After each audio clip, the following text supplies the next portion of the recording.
तो सड़क से संसद, इस्तीफे का संग्राम। सड़क से लेकर संसद तक एक ही आवाज, इस्तीफा इस्तीफा इस्तीफा। राजधानी दिल्ली का जंतर मंतर हो या संसद का मॉनसून सत्र, हर तरफ विरोध की गूंज सुनाई दे रही है। युवा सड़क पर है, विपक्ष सरकार को घेर रहा है और सत्ता पक्ष पलटवार में जुटा हुआ है। सवाल सिर्फ एक आंदोलन का नहीं, बल्कि उस भरोसे का है जो देश का युवा परीक्षा व्यवस्था से चाहता है। पेपर लीक का मुद्दा अब केवल परीक्षा रद्द होना या भर्ती प्रक्रिया तक सीमित नहीं रह गया है। यह छात्रों के भविष्य, सरकार की जवाबदेही, विपक्ष की राजनीति और कानून व्यवस्था का बड़ा सवाल बन चुका है। एक और सरकार ने फास्ट ट्रैक कोर्ट की घोषणा करते हुए दोषियों को जल्द सजा दिलाने का भरोसा दिया और संसद में चर्चा का खुला प्रस्ताव भी रखा। वहीं दूसरी ओर विपक्ष शिक्षा मंत्री के इस्तीफे की मांग पर अड़ा रहा है और इसे जवाबदेही का मुद्दा बता रहा है। इसी बीच दिल्ली में प्रदर्शन हिंसक हो गया। पुलिस और प्रदर्शनकारियों के बीच झड़प हुई, पुलिसकर्मी घायल हुए, लाठीचार्ज और आंसू गैस का इस्तेमाल हुआ। पुलिस सूत्रों का दावा है कि प्रदर्शन में असामाजिक तत्व घुस आए, जबकि प्रदर्शनकारी पुलिस कार्रवाई पर सवाल उठा रही हैं और इन दावों की जांच जारी है। ऐसे में सबसे बड़ा सवाल यही है कि क्या छात्रों का आंदोलन अपने मूल मुद्दे से भटक रहा है? क्या राजनीति इस आंदोलन को और तेज कर रही है? क्या फास्ट ट्रैक कोर्ट का ऐलान प्राप्त है या जवाबदेही तय करने के लिए और कदम जरूरी है? और सबसे अहम, क्या समाधान सड़क पर मिलेगा या संसद के भीतर? आज की बहस इन्हीं सवालों के इर्द गिर्द पर होगी। क्या पेपर लीक अब सिर्फ शिक्षा का नहीं बल्कि राष्ट्रीय राजनीति मुद्दा बन चुका है? क्या यह आंदोलन छात्रों के भविष्य की लड़ाई है या अब पूरी तरीके से राजनीतिक संघर्ष में बदल गया है? क्या विपक्ष जन भावनाओं की आवाज उठा रहा है या इस मुद्दे का राजनीतिक लाभ लेने की कोशिश कर रहा है? क्या फास्ट ट्रैक कोर्ट का ऐलान प्राप्त है या राजनीतिक जवाबदेही भी तय होनी चाहिए? सरकार ने त्वरित सुनवाई और सख्त सजा का भरोसा दिया है, लेकिन विपक्ष शिक्षा मंत्री के इस्तीफे की मांग कर रहा है। क्या दोनों बातें साथ साथ जरूरी है या कानूनी कार्रवाई ही सबसे बड़ा समाधान है? प्रदर्शन के दौरान हुई हिंसा का जिम्मेदार कौन है? यदि प्रदर्शन में हिंसा हुई और पुलिसकर्मी घायल हुए तो इसकी जिम्मेदारी किसकी है? क्या सामाजिक तत्वों ने आंदोलन को प्रभावित किया या कानून व्यवस्था संभालने में कहीं चूक हुई है? क्या संसद में चर्चा से निकलेगा समाधान या सड़क पर जारी रहेगा संघर्ष? सरकार चर्चा के लिए तैयार होने की बात कह रही है, लेकिन विपक्ष पहले इस्तीफे की मांग पर अड़ा है। क्या दोनों पक्षों को पहले संवाद करना चाहिए था या फिर टकराव की राजनीति इसी तरीके से जारी रहेगी? क्या बार बार होने वाले पेपर लीक ने युवाओं का भरोसा तोड़ दिया? परीक्षाओं का रद्द होना, भर्ती प्रक्रियाओं में देरी और लगातार सामने आते मामले, क्या इससे युवाओं का सिस्टम पर विश्वास कमजोर हुआ है? भरोसा लौटाने के लिए सबसे जरूरी कदम क्या होना चाहिए? क्या छात्र आंदोलन को राजनीति से दूर रखना संभव है? इतिहास गवाह है कि बड़े छात्र आंदोलनों में राजनीतिक दल सक्रिय है और ऐसे में क्या किसी राष्ट्रीय छात्र आंदोलन को पूरी तरीके से राजनीति रुख अपना सकता है? तो इसी पर चर्चा करेंगे। तमाम मेहमान भी हमारे साथ जुड़ गए हैं और ऐसे में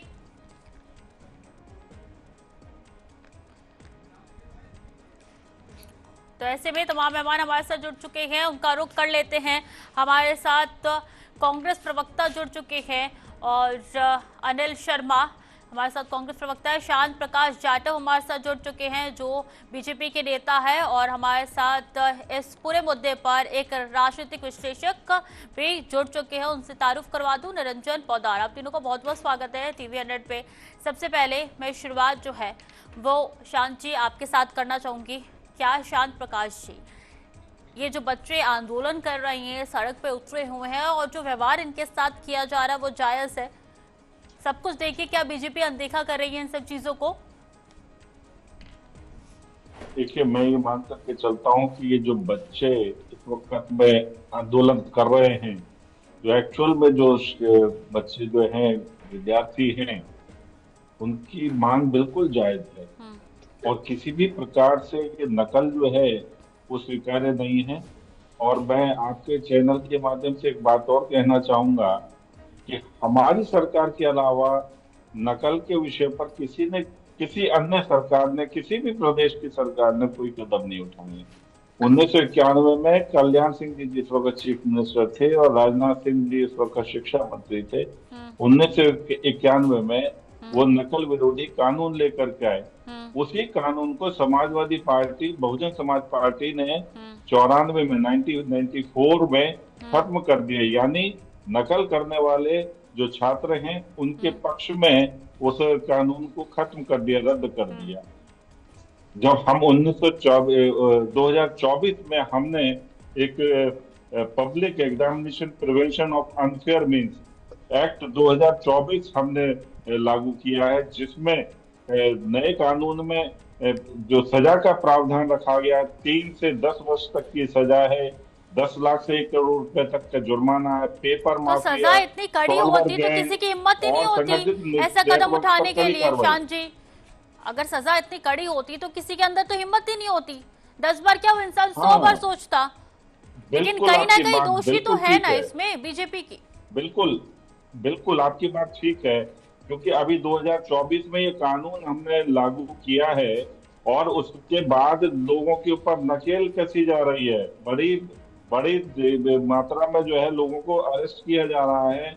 एक बहुत बड़ा कोचिंग माफिया भी जो है इस प्रकार की गतिविधियों में इन्वॉल्व है, तो उन पर भी जो है ना निगाह है और उनको उनके खिलाफ भी कार्रवाई की जा रही है। मगर मैं ये कहना चाह रहा हूँ, मगर मैं ये, अरे आप इतने वर्षों से शासन करते रहे, आपने एक कानून नहीं बनाया, एक नियम नहीं बनाया, बल्कि जो नियम बनाया आपने उसको हटा दिया।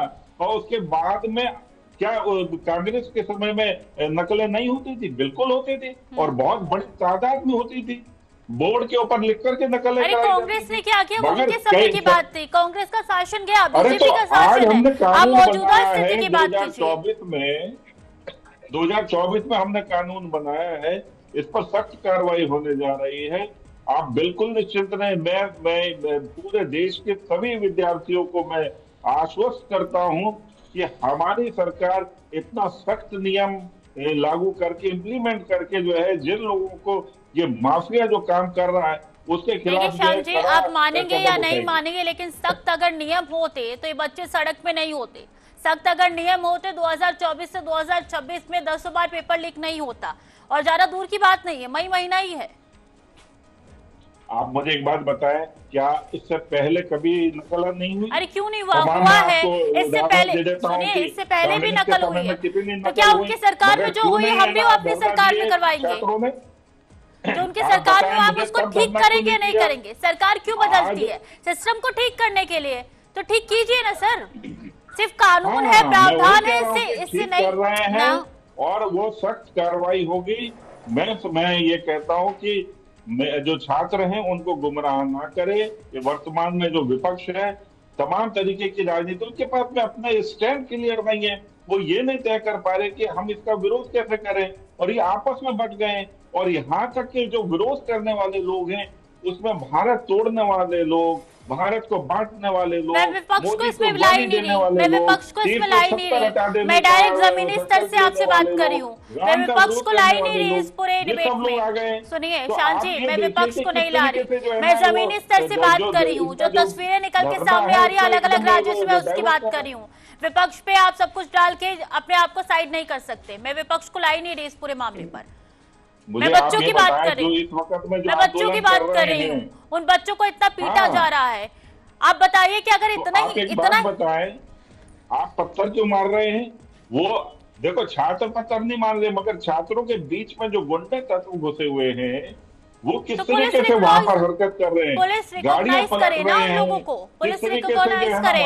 क्या मार रहे हैं, क्या काम होता है? ठीक है अनिल जी, आऊंगी शांत जी, अब रुक जाइए। शुरुआती कमेंट सबसे ले लीजिए। अनिल जी, ये छात्रों की आड़ में जो बहती गंगा में हाथ धोने का काम विपक्ष कर रहा है, कितना जायज है? ये बड़ा ताज्जुब होता है कि भारतीय जनता पार्टी अपनी जिम्मेदारी से बचते आ-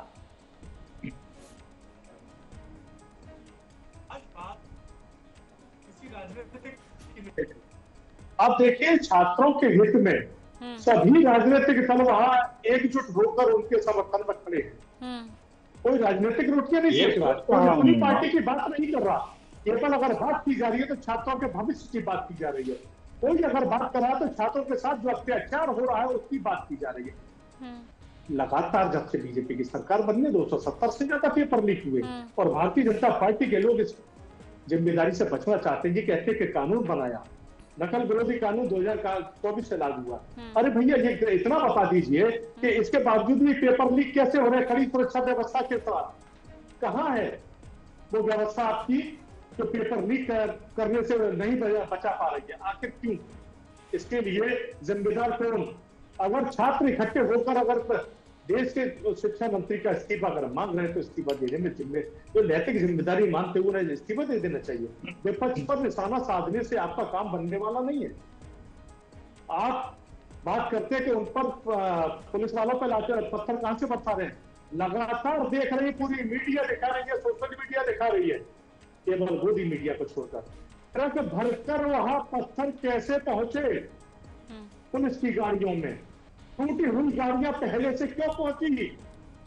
जिम्मेदार कौन? पुलिस की आड़ में बोलते हैं आप ये- लोग। झूठ न कितना झूठ बोलते हैं। ना सुन लीजिए पहले, आपके बीच में नहीं बोले हैं। शांत प्रकाश जी शांत रहिए। लगातार वहां पुलिस के रूप में कुछ गुंडे जो है लाठियां ले लेकर उन छात्रों पर भांज रहे हैं, लड़कियों के कपड़े फाड़े जा रहे हैं,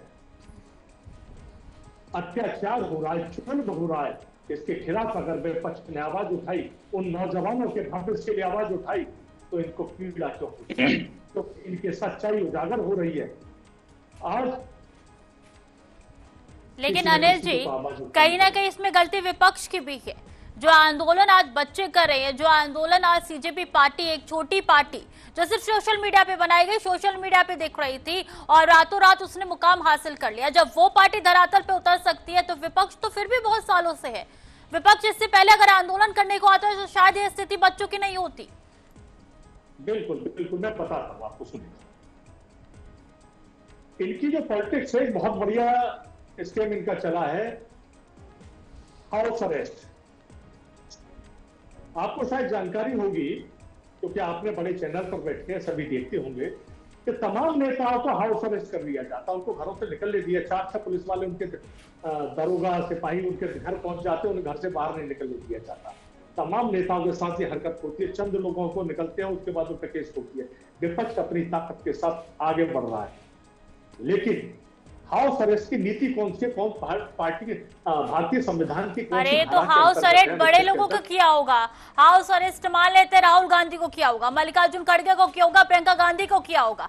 जो बाकी कार्यकर्ता है, जो बाकी नेता है, वो तो जी, बाहर हाँ, आ वही सकते बता हैं। रहा हूं। सबको एक साथ हाउस बिल्कुल, अरेस्ट करना बिल्कुल। पॉसिबल है? हर जनपद यहाँ पर में- 1 मिनट सुन लीजिए। बिल्कुल, हर अभिजीत जनपद दीपिके में- अभिजीत दीपिके को हाउस अरेस्ट किया होता और सौरभ दास को हाउस अरेस्ट किया होता तो आपको लगता नहीं ये आंदोलन इसी तरीके से चलता? तभी भी चलता। तो ऐसे हाउस अरेस्ट करके चीजों को मत इधर उधर घुमाइए। मैं आऊंगी आपके पास, निरंजन जी भी हमारे साथ लगातार बने हुए हैं। निरंजन जी, क्या आप मानते हैं कि पूरा का पूरा जो बच्चों का प्रोटेस्ट है वो राजनीतिकरण अब होता हुआ नजर आ रहा है, राजनीति की तरफ ये रुख करता हुआ दिखाई दे रहा है? देखिए स्वीटी जी, इसके अंदर अगर मेरा दृष्टिकोण देखें तो मुझे ऐसा लगता है कि ये वास्तव में ये जो नीट के जो पीड़ित हैं या जो विक्टिम हैं, ये ना तो उनके द्वारा है और ना ये उनके लिए है। ये जो प्रदर्शन है, ये प्रदर्शन पिछले 2-3 वर्षों की प्रैक्टिस है जो यहाँ पे होना था। क्योंकि जिस तरीके से हम देख रहे हैं कि भारतीय उपमहाद्वीप के अंदर कई देशों के अंदर एक समझ लीजिए एक स्ट्रेटजी अपनाई गई, चाहे उसके अंदर शुरुआत श्रीलंका से हुई, उसके बाद में बांग्लादेश, नेपाल होते हुए कहीं ना कहीं भारत में भी उसको आजमाने का प्रयास किया गया। और आपने देखा होगा कि भारत के कई राजनीतिक दलों के नेताओं ने इस बात को कहा कि अब युवाओं को सड़कों पे उतरना चाहिए और युवाओं को सड़कों पे उतर करके इस सरकार की ईंट से ईंट बजा देनी चाहिए और सरकार बदल देनी चाहिए। यानी कि नेपाल और बांग्लादेश जो है वो भारत में रिपीट होना चाहिए। कहीं ना कहीं आपको मैं बताऊं, उसका कारण ये मैं इसलिए बता रहा हूं क्योंकि आपने देखा होगा कि जिस तरीके से पिछले लगभग 1 महीने से जंतर मंतर पे ये धरना प्रदर्शन चल रहा है, इसके अंदर वास्तविक रूप से आप ये बताइए जो नीट के पीड़ित या जो परीक्षाओं के पीड़ित थे वो कितने प्रतिशत छात्र इसके अंदर आपको दिखाई दिए, या उन छात्रों के जो पेरेंट्स है वो कितने दिखाई दिए, और जो अनर्गल जिस तरीके से यहाँ पे हर प्रकार का डफली गैंग आकर के इस प्रदर्शन को समर्थन देता हुआ दिखा था, वो कितने लोग थे, ये आपने भी देखा होगा इस बात को। तो कहने का तात्पर्य ये है, अभिजीत दीपके हैं या उनकी जो भी टीम है, उसका भी सारा का सारा चरित्र चित्रण अभी सब सारा सोशल मीडिया के ऊपर उपलब्ध है। लेकिन यहां पे एक चीज जरूर है, और वो चीज है कि जिस तरीके से इस देश के युवा शक्ति के ऊपर एक बहुत बड़ा आघात हो रहा है, जिस तरीके से निरंतर पेपर लीक या यूं कहें परीक्षाओं के अंदर घपला घोटाला, ये एक बहुत बड़ी समस्या है। और इसके अंदर जिस तरीके से तत्कालीन सरकार, मैं पूर्व की सरकारों की बात नहीं कर रहा हूं, तत्कालीन सरकार जिस तरीके से हठधर्मिता कर रही है, या तत्कालीन सरकार जिस तरीके से ये बात कह रही है कि भाई हम इस पेपर लीक को अब यूं कर देंगे और हम इसके अंदर जो अपराधी हैं, जो इसके जो मास्टरमाइंड हैं वो बख्शे नहीं जाएंगे, उनको कड़ी से कड़ी सजा देंगे। भाई आज तक तो हमने जो न्याय की अवधारणा देखी है उसके अंदर हमने ये देखा है कि जिस विभाग के अंदर जब भी कोई समस्या आती है या उस विभाग की जब कोई परेशानी होती है, तो सबसे पहले विभाग का जो उस प्रमुख होता है उसके ऊपर भी कार्रवाई होती है कि भाई या तो वो व्यक्ति संलिप्त था या वो व्यक्ति अयोग्य था। और ये कोई ऐसा नहीं है कि नीट का एक पेपर लीक हुआ और देश के अंदर बवाल मच गया। आपने देखा होगा कि निरंतर पिछले 10-12 वर्षों से, हाँ, ये समस्या आज की नहीं है, ये समस्या इस सरकार की नहीं है, ये समस्या मूलभूत जिस तरीके से हमारे यहाँ पे शिक्षा और स्वास्थ्य के अंदर एक व्यवसायीकरण हुआ है, क्योंकि जब हमारा देश आजाद हुआ और जो तत्कालीन जो सरकारें थी, जो हमारे देश के नीति नियंता थे, उन्होंने स्वास्थ्य और शिक्षा को जनहित से जोड़ करके रखा गया और उन्होंने कहा कि स्वास्थ्य और शिक्षा जो है वो जनहित का कार्य है, ना कि वो व्यवसाय का। लेकिन कालांतर में पता नहीं तो जाहिर सी बात है, तो जाहिर सी बात है कि आप बोल लेते कि लीजिए भाई हमसे नहीं संभल रहा, आप खुद देख लीजिए या दूसरों को हायर कर लीजिए। तो जाहिर सी बात है, क्यों शांत जी, ये हो सकता था, नहीं हो सकता था, तो इस्तीफा क्यों नहीं हुआ अभी तक? ये तो आपको पहले ही एक्शन ले लेना चाहिए था। कोई इस्तीफा नहीं। धर्मेंद्र प्रधान इस वक्त में जिस तरीके से काम कर रहे हैं, ये प्रिवेंशन एक्ट भी उन्हीं के द्वारा लाया गया है और इस पर कार्रवाई हो रही है। और जिस तरीके से धर्मेंद्र प्रधान जो हैं वो काम कर रहे हैं, ये उस शिक्षा माफिया जो काम कर रहे हैं कि नीट पेपर लीक हो जाए, काम कर रही है कि बच्चों का भविष्य बर्बाद हो जाए, ये काम कर रही है। पता है आपको, तो सब पता है। नहीं, मुझे नहीं पता, आप बताइए। क्यों बिठा लाया आपने? मेरी बात तो होने दो, बीच में टोकने से ना मैं आप गलत बोलेंगे तो सर मैं सही सुनूंगी ना, सर मैं गलत नहीं सुनूंगी।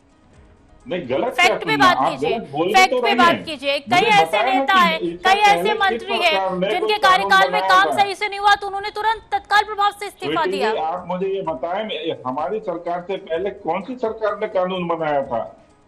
कानून जो है अंकुश लगाने के लिए बनाया जाता है। आपने एक सरकार किस लिए बदली जाती है? सरकार किस लिए बदली जाती है? सरकार इसलिए नहीं बदली गई, सरकार सिस्टम को सुधारने के लिए बदली जाती है। कांग्रेस में, आम आदमी पार्टी में और बाकी दलों के नेता में उतनी क्षमता नहीं होगी, तभी बीजेपी को लाया गया। अब ये करके आप बातों को टाल नहीं सकते। नहीं, इन्होंने एक कानून बनाया। अरे तो उन्होंने कानून बनाया, सरकार कितने सालों से आपकी, कितने सालों से है सरकार आपकी? इलेक्शन दिया जा रहा तो बेचैनी पैदा हो रही है। नहीं, पूरा संविधान में कानून कोई कानून नहीं बनाया, बल्कि आप लोगों ने शिक्षा को जो है ना जिस तरीके से व्यवसायीकरण किया और उसमें घोटाले किए। अरे किसको नहीं पता? नियम बनाने के बाद पेपर लीक लगाना हो? बिल्कुल नियम बना है और नियम के साथ साथ कार्रवाई भी हो रही है। ये जो बच्चों के भविष्य से खिलवाड़ करते हो, जीवन को तबाह कर दो, और बात करें, बच्चों का कोई भविष्य के साथ खिलवाड़ नहीं हुआ है। देखिए, आप जो बातें कह करके बच्चों को गुमराह कर रहे हैं, जिन बच्चों ने नीट की परीक्षा दी है वो एक मिनट अनिल जी एक मिनट शांत हो जाइए। अनिल जी मैं आऊंगी आपके पास, एक मिनट अनिल जी शांत हो जाइए, एक मिनट शांत जी को अपनी बात रखने दीजिए। आप लोग जो है नीट के नाम पर राजनीति कर रहे हैं। आपको केवल ये राजनीति करके उपद्रव मचाना है, अराजकता पैदा करनी है। गलत कर रहे हैं आप। बच्चों के कंधे पर रख करके अराजकता मत करो। आप छात्रों के भविष्य बनाना नहीं चाहते, इसलिए रोजगार के साधन सर्जन किए। छात्रों के भविष्य की चिंता हम ही कर रहे हैं और हमने जो कदम उठाए हैं आने वाले समय में इस छात्र कदम की प्रशंसा भी करेंगे। आप तमाम प्रयास कर लें, छात्र जो है हमारे उठाए हुए कदम की प्रशंसा करेंगे। हम छात्रों की चिंता कर रहे हैं। आप लोगों के जो नकल माफिया काम कर रहे हैं, कितनी चिंता है साफ तौर पे दिख रहा है। ठीक है शांत जी, एक मिनट शांत हो जाए। अनिल जी शांत हो जाए, एक एक करके अपनी बात रखिए, ज्यादा प्रभावी होगा। अगर बात की जाए अनिल जी, तो कहा जा रहा है कि राजनीति रोटियां सेकी जा रही है बच्चों के इस प्रदर्शन पे। क्यों, पहले से क्यों नहीं विपक्ष सड़कों पर उतरी और बच्चों के साथ दिखाई दे रही थी? आखिर क्यों ऐसा मौका आया कि बच्चों के प्रदर्शन के बीच में विपक्ष आ गई? देखिए क्या बता दूं आपको, विपक्ष ने हमेशा आवाज उठाने का काम किया, लेकिन छात्रों के साथ जिस प्रकार का दुर्व्यवहार किया गया, उनके ऊपर लाठियां भज गई, घायल किया गया उन्हें, तो वो दर्द किसी से देखा नहीं गया। सभी पार्टियों तो वहां पर आपको ये नहीं दिखाई दे रहा था कि अराजक तत्व घुसे और किस तरीके से पथराव कर रहे थे और किस तरीके से जो है ना पुलिस को मारने का काम कर रहे थे? आप लोगों को वो नहीं दिखाई दिया? आपने देखा किस तरीके से अराजकता, और इतनी लंबी लंबी दाढ़ी वाले स्टूडेंट थे क्या? अरे इतनी लंबी लंबी दाढ़ी रख करके वहां टोपी लगा करके जो लोग पहुंचे हुए थे वो स्टूडेंट थे? क्या बात कर दी? कौन सा स्टूडेंट थे वो जो लंबी लंबी दाढ़ियां पहन लगा बड़ी हुई है और पथराव कर रहे हैं? कितना ठीक है शांत जी, एक मिनट शांत हो जाइए, एक मिनट शांत क्या हो जाइए। मैं आऊंगी आपके पास, आऊंगी इसके बाद आपके पास। एक मिनट शांत हो जाइए, आऊंगी मैं आपके पास। शांत जी, ऐसे चर्चा नहीं हो पाएगी। पुलिसकर्मी जो है वो बहुत बुरे हालत में गए, जख्मी होकर के जो है हॉस्पिटल में पड़े। ये नौजवान ये नीट के छात्र थे। देखिए चाहे सत्ता पक्ष हो विपक्ष हो, दोनों माने या ना माने, दोनों ही इस प्रदर्शन का लाभ उठा रहे हैं।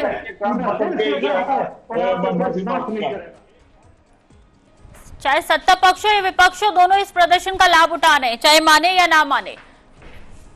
नीट के साथ तो क्या करोगे? कोई नहीं है छात्र वहां पर, नीट का एक भी छात्र नहीं। क्या ये अभिषेक दीप के जो है ना नीट का छात्र है, या उसकी जो गैंग है वो नीट का छात्र है? क्या बात कर दी? अरे शर्म तो आपको आनी चाहिए। शर्म तो आपने इतने वर्ष शासन किया और एक कानून तक नहीं दिया जितने की जो है ना ये जो नकल के ऊपर अंकुश लग सकता है।